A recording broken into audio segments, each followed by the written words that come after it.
오늘은 출애굽기 37장 1절로 29절의 말씀을 살펴보겠습니다.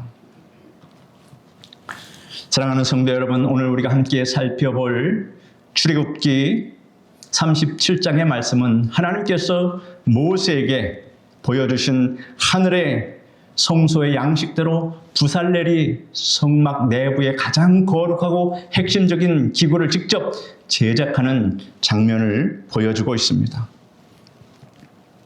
언약궤와 속죄소, 떡상, 등잔대, 그리고 분향단이 만들어지는 이 과정은 단순한 건축 기록이 아닙니다. 이것은 거룩하신 하나님께서 허물 많은 우리와 어떻게 만나주시고 어떻게 교제하시며 어떻게 은혜를 베풀어 주시는지를 보여주는 놀라운 사랑의 청사진입니다.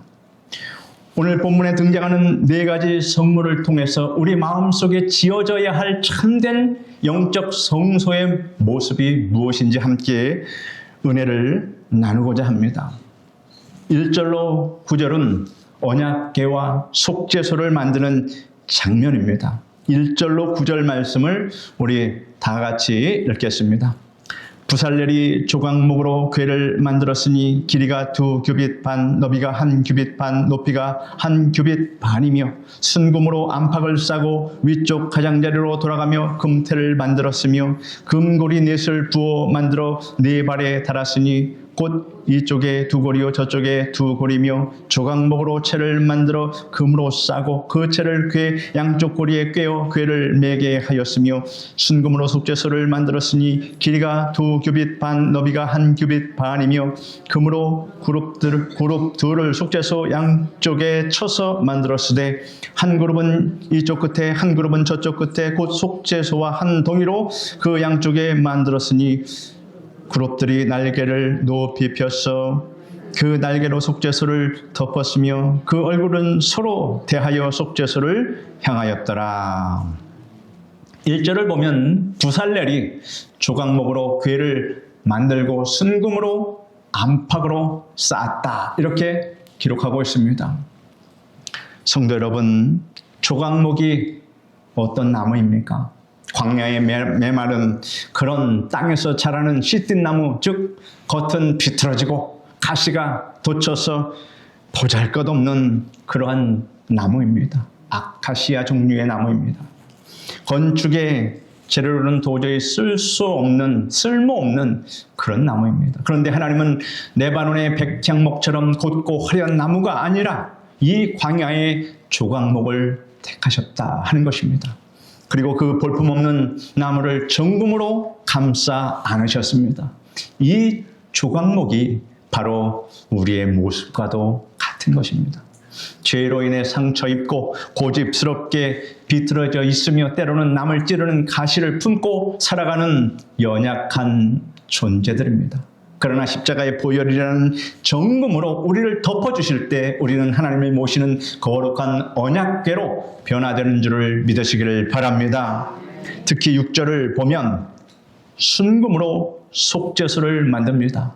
속죄소는 언약궤를 덮는 뚜껑을 말합니다. 궤 안에는 우리의 죄를 고발하는 십계명 돌판이 들어있습니다. 율법의 잣대로 보면 우리는 모두 죽어마땅한 죄인입니다. 그러나 그 율법의 돌판 위에 덮고 있는 것이 바로 속죄소, 즉 은혜의 보좌라고 하는 것입니다. 대제사장이 1년에 한 번 양의 피를 가지고 들어가 이 속죄소 위에 뿌릴 때에 하나님의 공의는 만족되고 우리의 모든 죄는 덮어진다라고 하는 것을 상징하는 것입니다. 어느 작은 마을에 재판관이 있었습니다. 하루는 그의 아들이 큰 죄를 짓고 재판정 앞에 서게 되었습니다. 재판관은 공의로운 법에 따라 아들에게 엄청난 벌금의 채찍을 선고했습니다. 벌금과 함께 채찍을 선고했습니다. 사람들은 자기 아들이라고 봐주지 않는 재판관의 엄격함에 사뭇 놀랐습니다. 그런데 선고를 마친 재판관이 재판장 속에서 내려오더니 자신의 복복을 벗고 아버지로서의 그 모든 벌금을 대신 납부하고 아들의 죄를 대신하여 아버지가 대신 채찍에 맞은 것입니다. 그 모습을 본 아들은 크게 회개하고 후에 훌륭한 청년으로 거듭났습니다. 이것이 여러분 바로 공의와 사랑입니다. 속죄서는 우리의 죄를 묻지 않으시고 예수 그리스도의 피로 우리의 허물을 덮어주시는 하나님의 극진하고도 따뜻한 사랑의 증거다라고 하는 것입니다. 오늘 이 시간 나의 모든 허물을 덮으시는 그 은혜의 속죄소 앞으로 담대히 나아가시는 여러분 되시기를 바랍니다. 10절에서 16절은 진설병상을 만드는 장면입니다. 우리 10절에서 16절 말씀 같이 읽겠습니다. 그가 또 조각목으로 상을 만들었으니 길이가 2규빗, 너비가 1규빗, 높이가 1규빗 반이며 순금으로 싸고 위쪽 가장자리로 돌아가며 금테를 둘렀으며 그 주위에 손바닥 넓이만한 턱을 만들고 그 턱 주위에 금으로 테를 만들었고 상을 위하여 금고리 4술 부어 만들어 4발 위 4모퉁이에 달았으니 그 고리가 턱 곁에 있어서 상을 매는 채를 꿰게 하였으며 또 조각목으로 상 맬 채를 만들어 금으로 쌌으며 상 위에 기구 곧 대접과 숟가락과 잔과 따르는 병을 순금으로 만들었더라. 10절부터는 떡을 올려놓는 떡상을 만드는 장면입니다. 이 상 위에는 이스라엘 12지파를 상징하는 12개의 떡, 즉 진설병이 항상 놓여 있었습니다. 이 떡은 언제나 하나님 앞에 올려져 있어야 했습니다. 하나님께서 왜 성소 안에 떡상을 두게 하셨을까요? 하나님이 배가 고프셔서 떡을 요구하신 것입니까? 그렇지 않습니다.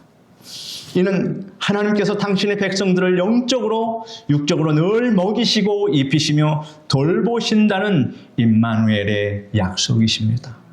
또한 우리를 당신의 거룩한 식탁으로 초청하시는 교제의 사인입니다.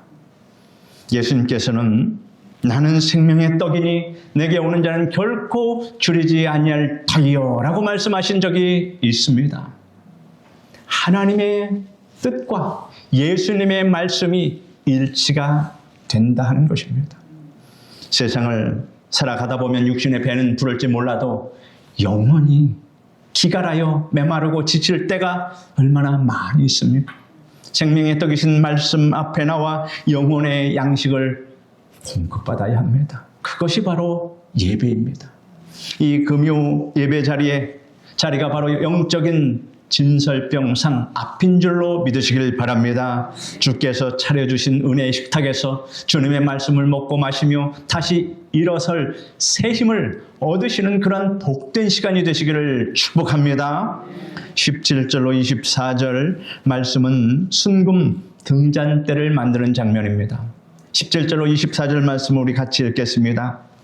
그가 또 순금으로 등잔대를 만들되 그것을 쳐서 만들었으니 그 밑판과 줄기와 잔과 꽃받침과 꽃이 그것과 한 덩이로 되었고 가지 6이 그 곁에서 나왔으니 곧 등잔대의 3가지는 저쪽으로 나왔고 등잔대의 3가지는 이쪽으로 나왔으며 이쪽 가지에 살구꽃 형상의 잔 셋과 꽃받침과 꽃이 있고 저쪽 가지에 살구꽃 형상의 잔셋과 꽃받침과 꽃이 있어 등잔대에서 나온 가지가 6이 그러하며 등잔대 줄개는 살구꽃 형상의 잔넷과 꽃받침과 꽃이 있고 등잔대에서 나온 가지 6을 위하여는 꽃받침이 있게 하였으되 두 가지 아래 한 꽃받침이 있어 줄기와 연결하였고 또 두 가지 아래 한 꽃받침이 있어 줄기와 연결하였고 또 다시 두 가지 아래 한 꽃받침이 있어 줄기와 연결하게 하였으니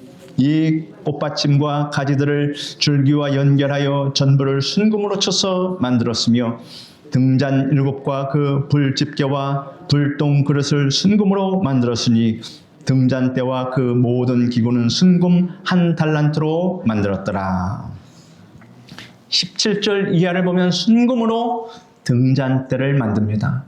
성막 안은 창문이 하나도 없기 때문에 이 등잔대에 불빛이 없으면 칠흑 같은 어둠뿐입니다. 이 불빛은 이 세상을 밝히시는 참빛이신 예수 그리스도를 상징하며 동시에 우리 안에 조명해 주시는 성령님의 은혜를 의미합니다. 우리가 하나님의 말씀을 읽어도 성령께서 우리 마음을 깨닫는 마음을 밝혀주시지 아니하면 하나님의 말씀을 이해할 수 없습니다. 그런데 우리가 하나님의 말씀을 읽을 때 그 말씀이 마음에 감동이 되고 깨달아질 때는 바로 성령께서 우리에게 꼭 필요한 상황에 꼭 필요한 말씀을 우리에게 주시는 말씀이다 라고 하는 것입니다. 그러므로 설교를 할 때 처음부터 끝까지 모든 말씀에 다 은혜를 받는 경우는 별로 없습니다. 그러나 졸다가도 한순간 깨어서 그 말씀에 전해주시는 말씀에 큰 은혜와 감동을 받을 때가 있습니다. 하나님께서 내게 꼭 필요한 말씀을 깨우셔서 주신다 하는 것입니다. 그러므로 여러분 항상 하나님께서 주시는 말씀을 받아가는 여러분 되시기를 바랍니다. 그런데 성도 여러분, 이 등잔대를 만드는 방식을 한번 주목해 보십시오. 17절에 그것을 쳐서 만들었으니 그것을 쳐서 만들었으니 라고 기록되어 있습니다. 틀에 금을 부어서 편하게 뚝딱 찍어낸 것이 아닙니다. 순금 한 달란트는 34kg이나 되는 거대한 금덩이를 불에 달구고 수만 번 망치로 두들겨서 꽃받침과 꽃과 가지의 형상을 정교하게 빚어낸 것입니다. 34kg의 순금은 굉장히 무겁습니다. 여러분은 들지도 못합니다. 얼마나 많은 수고와 고통의 망치질이 있었겠습니까? 우리의 신앙의 여정도 여러분 이와 같습니다. 때로는 내 삶에 왜 이런 고난과 아픔이 찾아오는지, 왜 이렇게 나를 연단하시는지 이해하기가 어려울 때가 있습니다. 수없이 망치로 얻어맞는 것 같은 환난을 통과할 때도 있습니다. 그러나 그 수많은 연단의 망치질은 우리를 부수기 위함이 아니라 우리를 가장 아름다운 정금 등잔대로 빚어내기 위한 하나님의 장인의 손길이었다라고 하는 것입니다. 여러분의 지금의 믿음이 저절로 만들어진 것 같습니까? 그렇지 않습니다. 얼마나 여러분의 인생 믿음의 여정 속에서 하나님께서 망치질을 통해서 아름답게 이렇게 신앙의 하나님의 거룩한 자녀로 만들어냈겠습니까? 여러분의 믿음은 한순간에 만들어진 것이 아니라고 하는 것을 우리는 이 말씀 속에서 깨달을 수 있습니다. 그 깨어짐과 두들겨짐을 통해서 내 안의 불순물은 빠져나가고 비로소 그리스도의 빛을 온전히 바라는 정금과 같은 믿음으로 서게 된다는 것입니다. 여러분, 어둠이 짙을수록 그 등잔대의 빛은 더욱 찬란하게 빛날 수밖에 없습니다. 지금 고난의 망치질 가운데 계시다면 나를 정금으로 빚어가시는 하나님의 손길을 여러분 신뢰하면서 모든 것을 하나님께 맡기며 나아가는 여러분 되시기를 바랍니다. 25절, 29절은 분향단을 만드는 장면입니다. 25절로 29절 말씀 같이 읽겠습니다. 그가 또 조각목으로 분향할 제단을 만들었으니 길이는 한 규빗이요 너비도 한 규빗이라 네모가 반듯하고 높이는 2규빗이며 그 뿔들이 제단과 연결되었으며 제단과 상면과 전후 좌우면과 그 뿔을 순금으로 싸고 주위에 금테를 둘렀고 그 테 아래 양쪽에 금고리 둘을 만들었을 때 곧 그 양쪽에 만들어 제단을 매는 채를 꿰게 하였으며 조각목으로 그 채를 만들어 금으로 쌌으며 거룩한 관유와 향품으로 정결한 향을 만들었을 때 향을 만드는 법대로 하였더라. 마지막으로 본문의 분향단, 본문은 향을 피우는 제단, 즉 분향단에 대해서 설명하고 있습니다. 이 분향단은 지성소의 휘장 바로 앞에, 즉 하나님의 임재가 가장 가까이 있는 언약궤 그 앞에 배치되었다라고 하는 것을 우리는 주목해야 합니다. 그러므로 이러한 성소의 그 성물들이 배치되는 그 장소도 하나님께서 일일이 다 계획하시고 깊은 뜻을 우리에게 알게 하시는 거다 하는 것입니다. 요한계시록 5장 8절을 보면 이 향은 곧 성도들의 기도라라고 분명하게 말씀하고 있습니다. 분향단에서는 아침과 저녁으로 끊임없이 향을 피워야 합니다. 향이 끊어지는 경우는 없습니다. 성도 여러분, 기도의 향불이, 여러분 가정의 기도의 향불이 꺼져서는 안 됩니다. 특별히 금요일 저녁은 우리가 함께 모여 하늘을 향해서 기도의 향연을 올려드리는 가장 거룩한 시간입니다.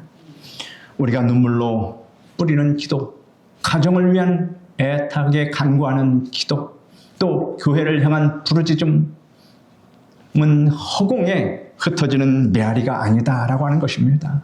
우리의 기도는 그저 사라지는 메아리가 아니라 하나님께 다 향기로운 그런 향으로 하나님께 올려지는 기도다라고 하는 것을 여러분 꼭 아시기를 바랍니다. 여러분은 얼마나 많은 기도를 지금까지 해오셨습니까? 여러분의 기도가 다 하나님 나라에 상달돼서 하나님 보호자 앞에 있습니다.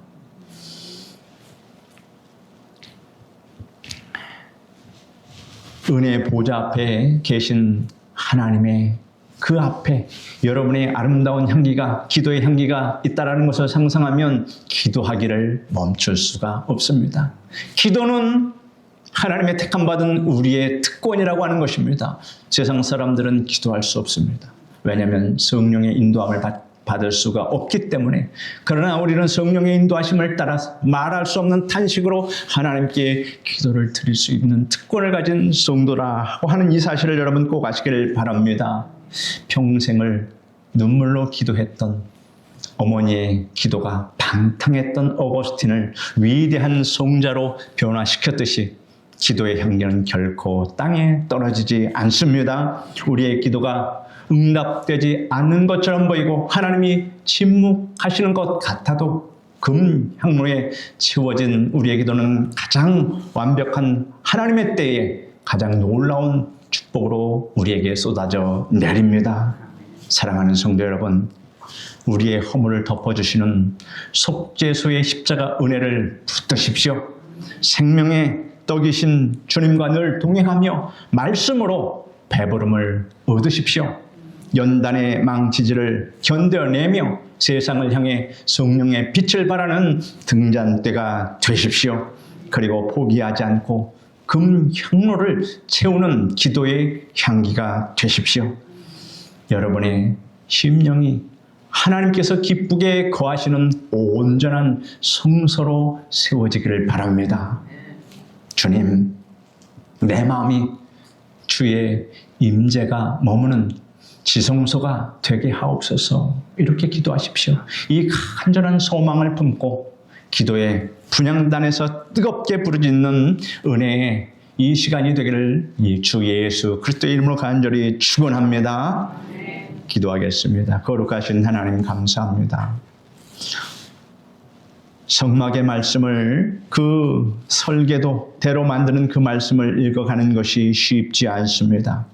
그런데 그것이 어떻게 만들어졌느냐 하는 것보다도 그것을 왜 하나님께서 그렇게 만드셨느냐 하는 그 의미를 우리가 발견할 때 그 속에서 참으로 하나님의 그 극진하신 사랑을 우리가 발견하게 됩니다. 그러므로 성령께서 오늘 이 시간에 이 귀한 말씀을 우리 마음속에 담아서 하나님의 크신 사랑을 체험하며 깨달으며 우리 평생의 삶을 오직 하나님을 향하여 나아가게 도와 주시옵소서. 예수님의 이름으로 기도드립니다. 아멘.